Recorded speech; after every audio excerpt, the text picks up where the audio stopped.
Hey y'all, we're back out in the garage here. It's Thursday hang on, come on bub, the 5th of March. We brought you the video of the stuff we welded, and I'm just going to run you through some of the stuff we're looking at real quick. Let me run you around. We did a little work getting the lathe, little stand to put it on for now to get it up out of the way. We're still not completely done with getting all the controls mounted up and everything, but we got everything out of the way and straightening the place up a little bit. We cleaned up all the grinder dust and the mess over there and got little Braden's bench back in order a little bit. Got the seat molds from Rich's house. This is the first mold I made, the one that Chris Boerman really made those seats famous. He bought a boatload of those seats, and he would cut the bottom of it out about to here, and then leave the rest of this. And he said his guys just really, really loved that seat. It's got high sides. The hip area is very high, and it helps keep your butt behind the steering wheel. Not as deep as we'd probably have liked looking back at it now, up in the shoulder area, as our form-fitted seats are. When we foam ourselves in, it fits you perfect, and those seats really allowed us as we got older to be able to race both days and still have arms and neck and everything still in place. This seat was developed after this one. I actually, with my big old rear end, used to use this seat, and it hurt. So to make this one here, I actually took the seat that I had made for myself and it was, probably too tight, obviously, and cut it up the middle to about here, and then I opened it up. And then used that seat as a modeled it back together, smoothed it all out, and put the higher sides and all that stuff incorporated into this seat as well. Let me show you what we did. We actually, you can see that I put a pebbled finish on the actual seat before we took the mold off with a little gun that I used back then. It was I think it was an undercoating spray gun. Really, it's just a pickup tube, air running across the tube, which draws up the fluid. And I just held a container full of gel coat and just blew bubbles on. And the faster the air pressure went, the smaller and finer the pebbling. The slower it went, the bigger and blobbier it went. So you kind of had to tune it in on something first because you didn't want huge blobs, but you just wanted a little pebbled surface. And what we did is we taped off the edge of the original seat that we used for the mold, right, or the model to take the mold off of, and then we put our RPM sticker on it as well. We taped off the nut area just so you could cut it out to fit around your nut bar or what have you. But we obviously did the same thing with this one here, and it's really nice. The texturing really doesn't do anything for grip to hold you in the seat because it's not rubber; it's gel coat just like this. But it gives it a really sweet look, man, and it hides the sin, the imperfections in the surface. I mean, if you were to do this to the rocker panels on your pickup truck, so to speak, you could rough bondo them in, rough sand them, and spray this pebbled stuff on, and you wouldn't even see the uneven bodywork underneath it because it's a coarse finish, just like the popcorn stuff on the ceiling of your house.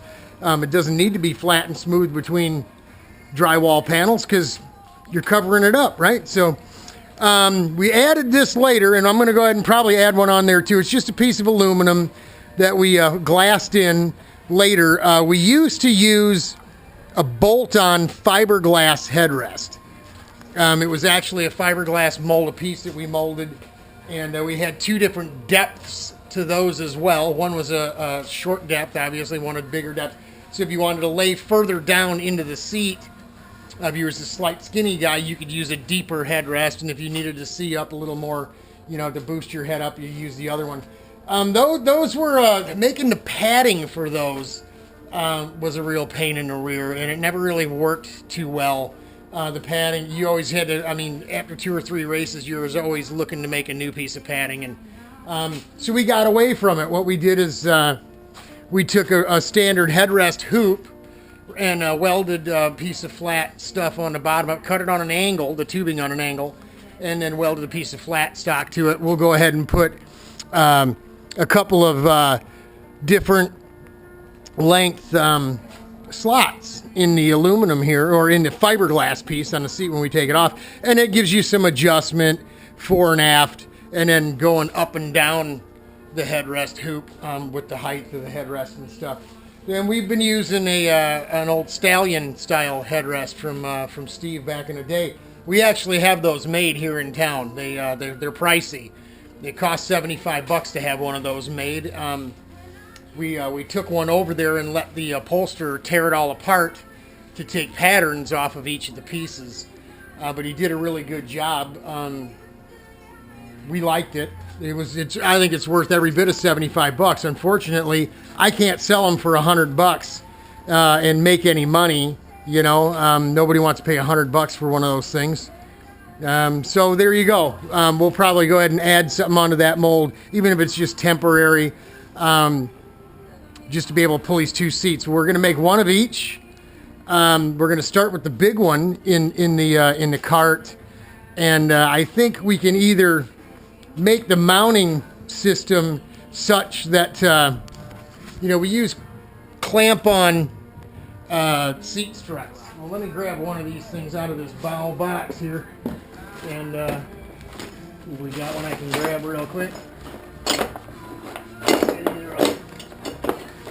Something like this, right? And then it would have a bottom piece that looks just like that, right? So I don't know how this thing went on, but something like that, I guess.